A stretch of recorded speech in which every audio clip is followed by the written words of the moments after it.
All right, y'all. I'm Cathy Olieslaeger. I am the Customer Success Director at CyberSaint Security.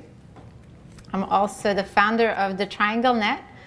And the purpose of the Triangle Net is to connect people with opportunities in cybersecurity, whether it's to learn, work, or support each other. And as part of that effort, I started an initiative called Journey into Cybersecurity. It's a podcast, and that is meant to kind of raise awareness of all the opportunities that exist in cybersecurity.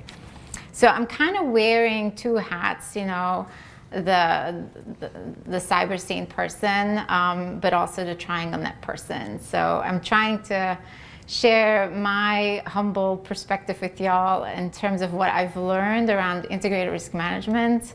Thanks to CyberSaint giving me this wonderful job opportunity to be in the customer success role, but also to kind of put a spotlight on risk management and how much opportunity exists in that field for new aspiring cybersecurity professionals or those who just want to change it up a little bit.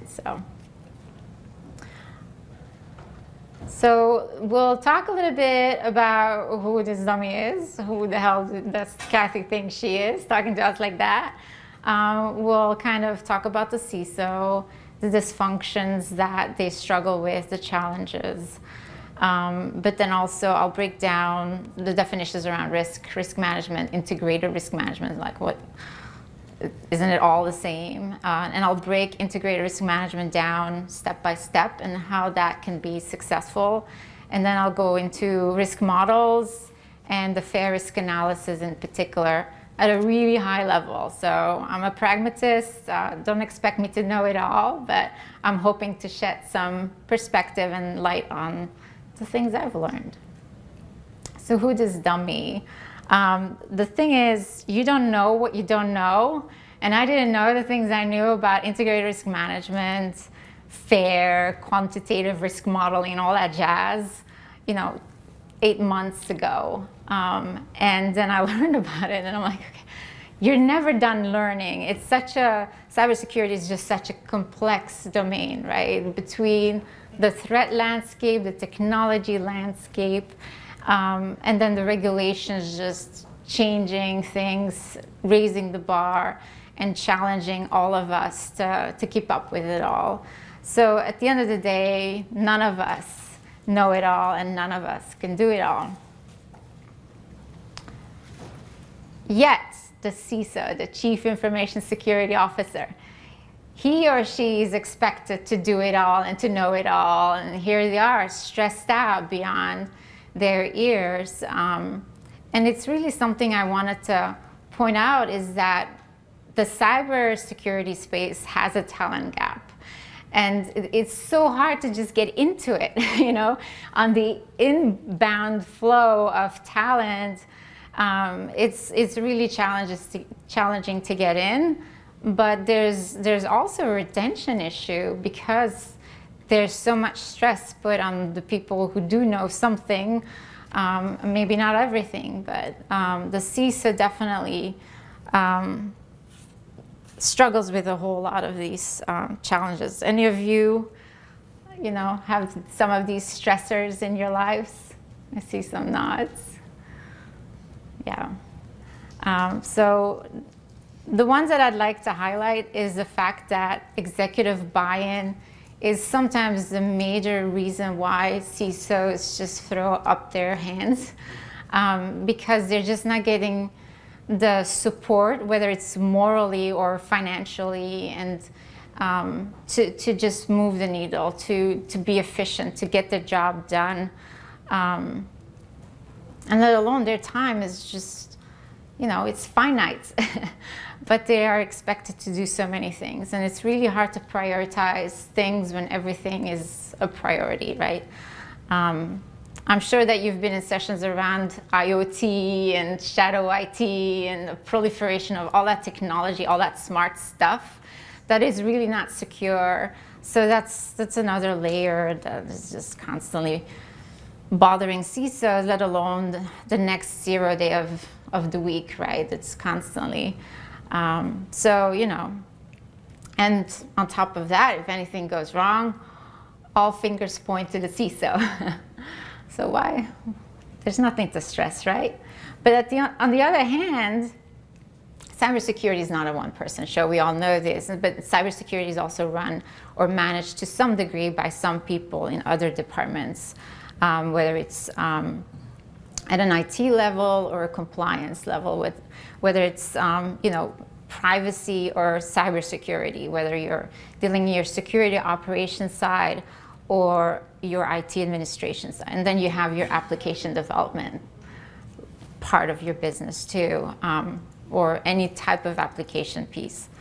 But then you also have procurement, HR, and third parties who then you bring in who have to advise you or audit you, or when shit hits the fan, then they have to respond and help you deal with that hot mess. So the thing is, with all that, is they're all challenged, they're all stressed, and they all are figuring out how do we do this right. And the biggest challenge is that they're all doing this in silos. And the biggest problem as a result is that there's no collaboration, there's no consistency. They're not even speaking the same language. And the question is, do they even share the same vision? Do they even know what the compass is to them holistically as an organization? So the question is, how is that going? Right? There needs to be that strategic alignment, and it's just not there. So how are the trends going? Right? I think we can all agree that the status quo is just not good enough. Something's got to give, right? Because at the end of the day, somebody else is winning. And I think we continue to underestimate our adversaries and how they're conspiring against us, all of us. And so then the CISO, he is expected to be a rocket scientist. He's expected to do it all 24/7 and be the communicator in chief on top of that. They have to be able to explain all this mumbo jumbo, translate everything that they do on a daily basis in the language spoken by the C-suite, the board, investors, partners, customers, and their kids, because they never are home. And that's really challenging on top of that. All right, so I made the obvious statement that none of this is easy, right? So let's talk about risk. Let's define risk. Before I even talk any further, we just have to come to the grips with it that cybersecurity risk is business risk. That's it. Let's start with that assumption, rule number one. But let's break it down a little bit. Risk only exists if you have the combination of a threat, someone with the intent of doing something, exploiting a vulnerability, finding your weakness, and then doing something. And what would draw them to take action would be an asset of value to you and to them. And then do something that at the end of the day has an impact on your bottom line. So that's assumption number one. Risk management is about being able to draw the line between what is acceptable and what is not acceptable. So who draws that line, right? Like, who's making those decisions? Is someone drawing that line? Has someone actually defined this is our acceptable risk level? So integrated risk management makes these assumptions. It takes it to a whole new level. It makes the assumption, one, cybersecurity is business risk, duh. Two, the leadership has set guidelines as to what is acceptable risk. And then three, it's integrating everything around cybersecurity risk management into the actual strategic and operational risk management practices. And this is where a resilient business wants to be. So let's break integrated risk management down. First of all these data points that exist, they should be centralized, preferably in a system, not necessarily a spreadsheet. And it's something that you should maintain and nurture. Just like any business risk, cybersecurity risk should be a real-time effort. Secondly, you should standardize on a few things. First of all, you need to have your baseline. You need to say, okay, this is the line. This is where we want to set a standard for our organization, whether that's NIST CSF, NIST 853, whatever rev, the CIS top 18, 27,000, whatever, GDPR, who cares? But something, you have to have something to set a baseline, standardize on that. But then on top of that, you have to standardize the process, the language, the user interface, your workflow, your reporting. And then you automate. This is the 21st century, so we got to get out of the spreadsheets, people. And we're not automating the CISO on this one. So there are ways now to automate how you analyze your risk, how you analyze your compliance against a particular framework standard that you have set. You can actually automate how you comply or meet certain standards and how your controls are meeting those requirements across multiple frameworks. Imagine being able to do one thing once and not having to repeat yourself again and again and again just because you're still in a spreadsheet. So yeah, there are ways to automate these efforts and find efficiencies in that process. Also, there are now solutions available where you can do this thing called integrations or continuous control automation, where you ingest data from your technology stack that tells your security risk assessment online on your platform, whether or not a particular control is on or off. The most critical part is the collaboration piece. Across every layer of your organization, you just have to find ways to do that. And obviously the CISO plays a very important role in that. But you have to start from the top. You have to have that vision. You have to know, okay, what are our key objectives? Whether these are the financial revenue objectives as an organization, customer loyalty objectives, or launching a new product, or finding a new partnership, or building mergers. But these are objectives that feed everything else that you're doing risk-wise. Share the data, provide that transparency with each other, and collaborate more closely together. Now, I'm talking not just risk management, but there are so many ways that you can kind of make people more aware to what risk management is, or cybersecurity, by doing other things. For instance, incident response planning, tabletop exercises, those are really good ways to engage people top down, to kind of say, okay, this is kind of important. If this were to happen, you know, who does what? If you have no answers to those questions, then let's build the answers. Let's document it, let's practice it.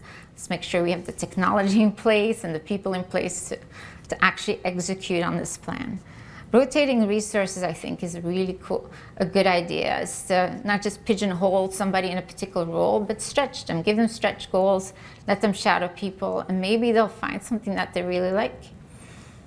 And then also, you know, we talk about the talent gap. This is where it's so important to build a buddy system, bring somebody in the fold. You know, cybersecurity people are not necessarily all extroverts. You know, some of them are a little bit shyer, and they like to, well, they're just shyer, and there's nothing wrong with that. And sometimes it's just important that somebody reaches out to them and shows them the ropes. So mentorship, internships, is just so critical to give people that hands-on experience that they're all expected to know. And then, so critical, is providing that transparency. You don't want to leave the executives in the dark. You want them to be part of this process, not once a year, not quarterly. You just give them access to the tools that you're using and just let them look at the dashboards. But there's so many ways to just be able to bubble up data if you're using a system to kind of graphically say, okay, this is how it's going, this is where we're going, but this is the progress we've made so far. You've invested in all this stuff, look how it's making an impact. But that transparency is critical to continue that cycle of moving the needle. Also, transparency in terms of how you're doing risk quantification is very important. And not just transparency, they have to be part of that conversation. So let's talk about that for a second. Risk for the longest time has been qualified in terms of 3x3, 5x5, green, yellow, red models, heat maps, and so forth. But to a CFO, a 3, a 5 means nothing. Red means nothing. He wants to know, okay, what's the impact? Why are you asking me for $1 million? Like, are you nuts? No, we're gonna spend it on something else. So that's why risk quantification, such as the fair risk model, is becoming more of an important thing, especially now that the board and all of these leaderships are pressured to be able to speak to it. So you being able to provide a model that is defendable to complement what you're already doing and speak to them in terms of dollars and cents is just the next thing, the next level up. So why would you use risk qualification models? When you're talking at the micro level, the security control level, it dumbs it down. It doesn't really matter the dollars and cents at that level. But then also you can simplify them at a macro level. Some people just like colors, then that's okay, right? But to complement it, the quantification model really allows you to really cost justify all the remediations that you're trying to implement, but then also it helps you to prioritize. You're not just looking at 10 reds, you're looking at, 10 reds qualified by dollars and cents in terms of impact, but also the cost to remediate. So this is the FAIR model. And let me just start by saying that I am no FAIR expert. I'm just scratching the surface, but I'm excited to share this with you because I really feel this is it. This is where we need to go, and the sooner the better, again, to get that executive buy-in. So what I want to share are the key objectives of FAIR, why it's an important element in the integrated risk management process, and interesting similarities with risk qualification, but also noteworthy differences. So you'll see it's kind of very layered, and I'm not going to go all the way to the bottom layers, just talk at a high level at the top ones. So the FAIR risk model has a very important purpose, and that is to get that executive buy-in. This is how you can translate all that technology mumbo-jumbo stuff into business language, spoken in the boardroom. And it helps you then also the risk prioritization. So the risk model, the FAIR risk model, is not the answer to it all. It's just a piece of the puzzle. So it fits in your risk management process, but it's only there to help you model and analyze certain elements of it. So just keep that in mind.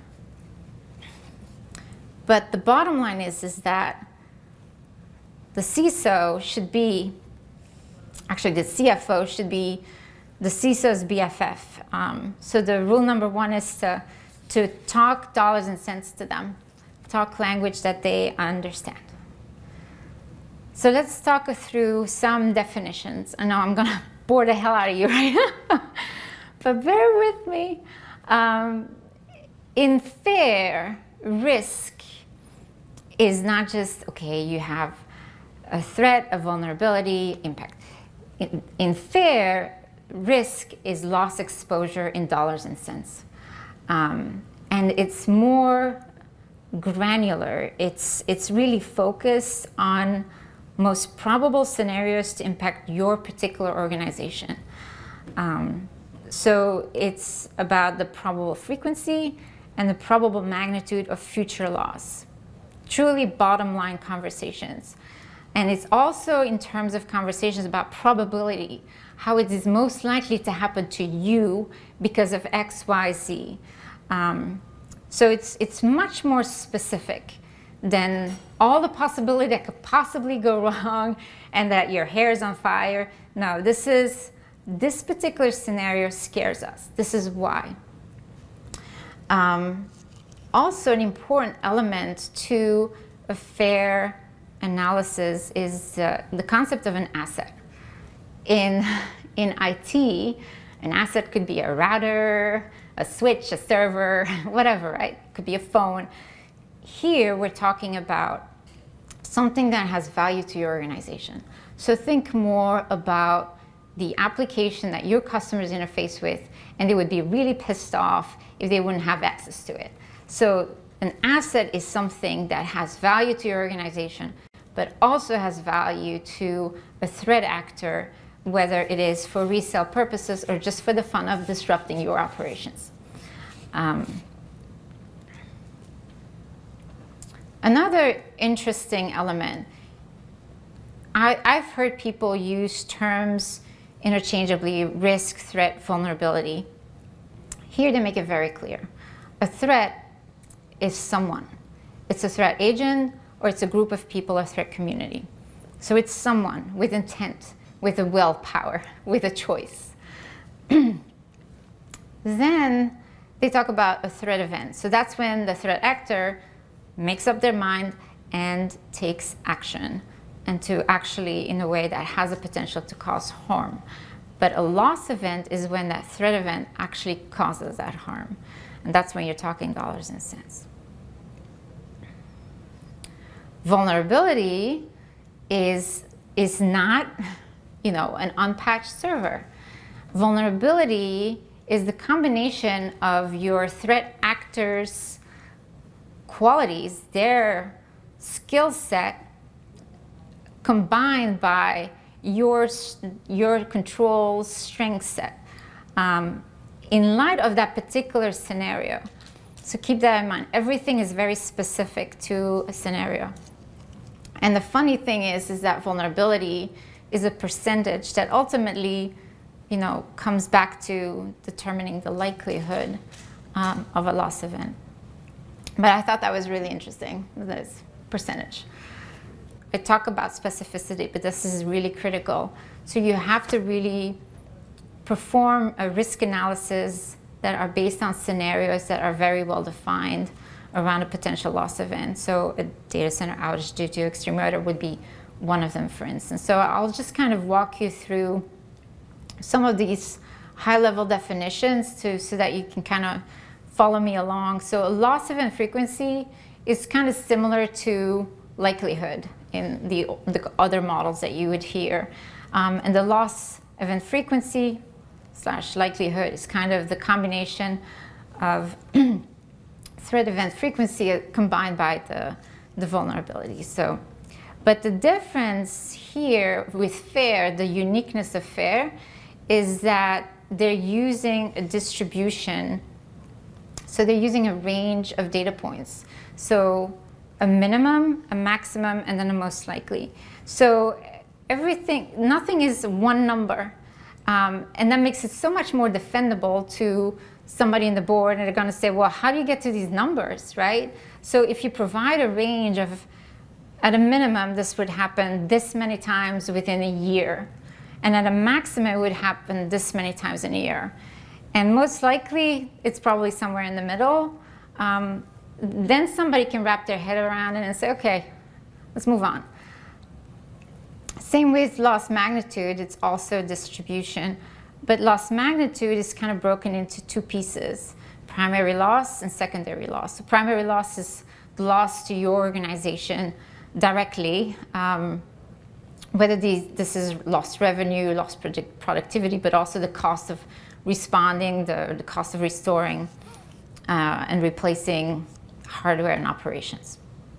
The secondary loss, to understand secondary loss, you have to understand primary and secondary stakeholders. But secondary loss is the loss of the primary stakeholders, your organization, but it's when it affects someone else outside of your organization and it comes back around short or long term, whether these are the breach notifications that you have to send out, whether these are the fines that you're getting, whether this is legal action that you now have to deal with, or the fact that your bank is starting to charge you higher interest rates just for the loans that you're getting because your credit rating has decreased. So the fair risk analysis, I keep repeating myself, has to be part of the business risk management conversation. But you truly cannot have that conversation until someone or a group of people within the higher levels of that organization say, okay, this is what is acceptable, this is our risk appetite. And then based on that, you can make decisions about what are you willing to lose. So to do fair risk modeling, this is what you can kind of do. First, you have to select the asset of value that would be most likely targeted or that is of most value to you, either way. So you can just select from that column. The threat actor could be insider, could be external. What event type, whether it's malicious, error, fraud. And then how it would impact you in terms of the CIA confidentiality, integrity, availability. So a DDoS attack would be most likely the availability. Someone stealing all of your customer data is more the confidentiality. So you take pieces out of that model and then you kind of start saying, okay, this is a scenario most likely to affect us. Let's talk through that now. So I'm not going to read any of these, but do any of these sound familiar to any of you? I'm going to take a sip. Nothing? No post-traumatic stress disorder symptoms coming up? So if the words WannaCry, NotPetya, say anything, or SolarWinds, you would be right. But there are many types of scenarios, but these are good scenarios to kind of use. And depending on, again, what your business is, who your customers are, what kind of data you have, what ecosystem you belong to, keep in mind, we're all connected. We're part of the supply chain, right? But that's how you kind of start the conversation around a risk scenario in your FAIR analysis. So this at a high level. So for one of these scenarios, you go through that exercise. And this is when, an application, not a little spreadsheet would be super helpful. You kind of put the pieces together. So you go step by step. You say, okay, how likely or how frequently would this happen within a year? Minimum, maximum, most likely. And then the vulnerability percentile of that would impact the likelihood, whether that's 50%, 90%, and then again, the loss event frequency. And then you put that in your model for your primary loss frequency. And then on top of that, you have the conversation with your business leaders to ask, okay, so let's talk revenue, let's talk about productivity costs, let's talk about HR costs, like what's the loss, what's the impact to us and to you guys in terms of your bottom line if this were not to be working for a month straight? What would happen? So then you put these numbers in there, again, minimum, maximum, most likely. And then you do the same thing for secondary loss frequency may not be as frequent as your primary loss, but there could be some aftermath. And then the magnitude, the same thing.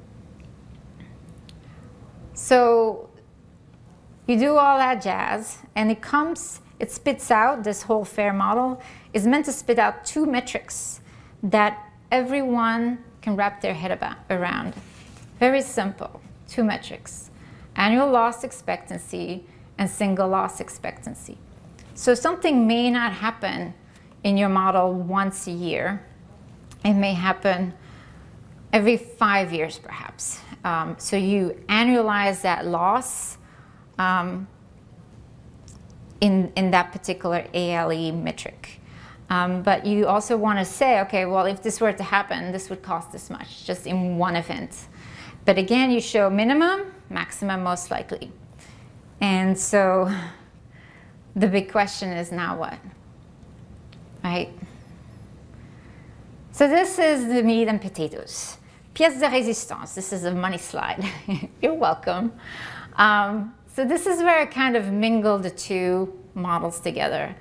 The qualitative red, orange, yellow, green, and the qualitative dollars and cents. But this is what every organization should have.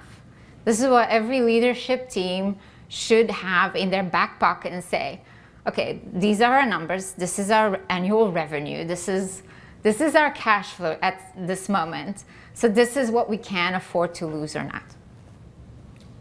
This would be your risk appetite. And then the flip side of that, based on those variables, these ranges of potential losses, on the flip side, you would have a metric that says this is the response that we would have. It would be preset. You wouldn't have to scratch your head and say, okay, this is very likely to be a really critical event. So for that reason, we need to have an immediate response. We need to spare no expense and make the resources available. Not vice versa, right? You shouldn't be sitting on that kind of knowledge. So this is really how executive decisions can be made on how to manage risk, whether you mitigate, transfer, accept, or avoid it. Integrated risk management is meant to be cyclical. It's meant to be an ongoing process. You're just never done. Sorry.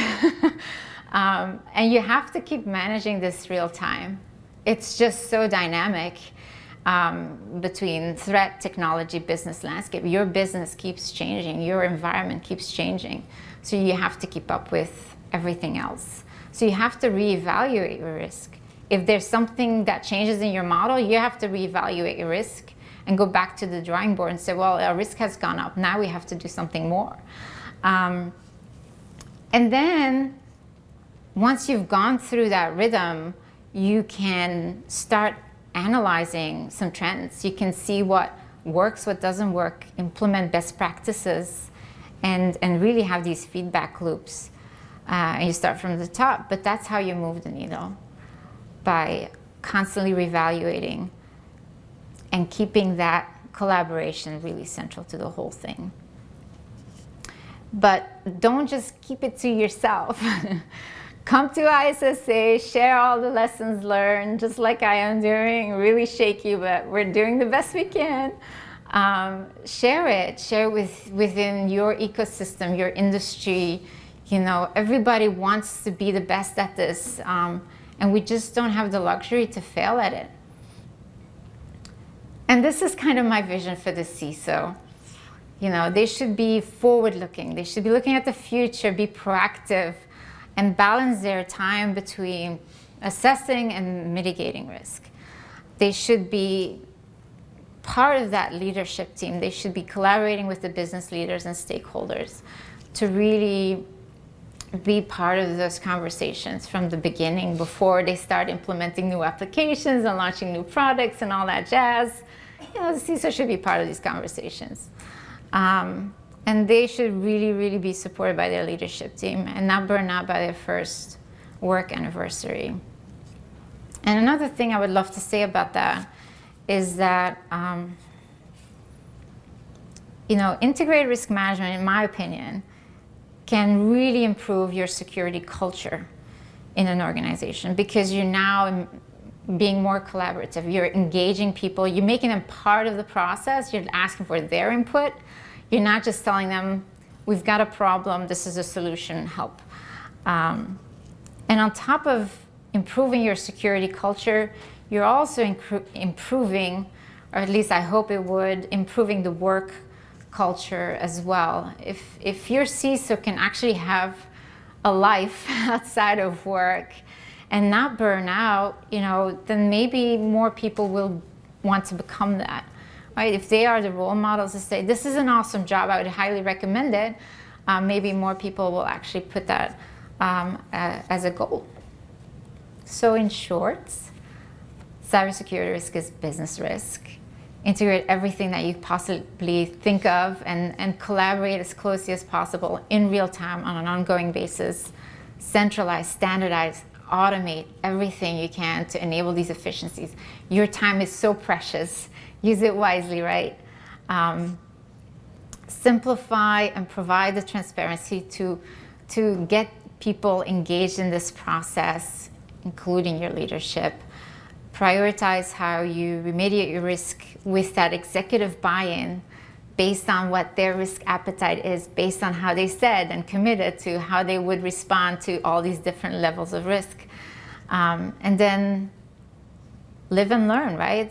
Identify those best practices, share lessons learned, and at the end of the day, enable operational resilience and business growth, because that is the bottom line. And on a last note, for all the noobs, there are a couple in this room, so I'm excited about that.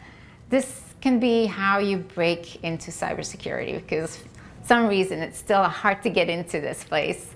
Learn everything there is around integrated risk management overall, and the fair risk analysis. This is really cutting edge. There's so much space still where that can be adopted, and people will need that kid who understands that a little bit better than them. Learn to translate cyber tech language into the business language. Try to keep it simple. Become that thought leader on cyber risk management, and just try to keep up with it all. I'm not saying know it all, but at least keep learning. This can be your edge. It truly can be. You don't have to be a rocket scientist to be in cybersecurity. If anything, you need to be a pragmatist to be in cybersecurity. So those are my 2 humble cents. These are my contact details. Check us out at cybersaint.io or thetrianglenet.com. I welcome anyone with questions via email or on LinkedIn. And check out the Journey into Cybersecurity podcast. Season 2 is in the making. And I wanted to give special props to Antonio Chauza, who's my intern and also co-host extraordinaire for this podcast. So I couldn't be here without him.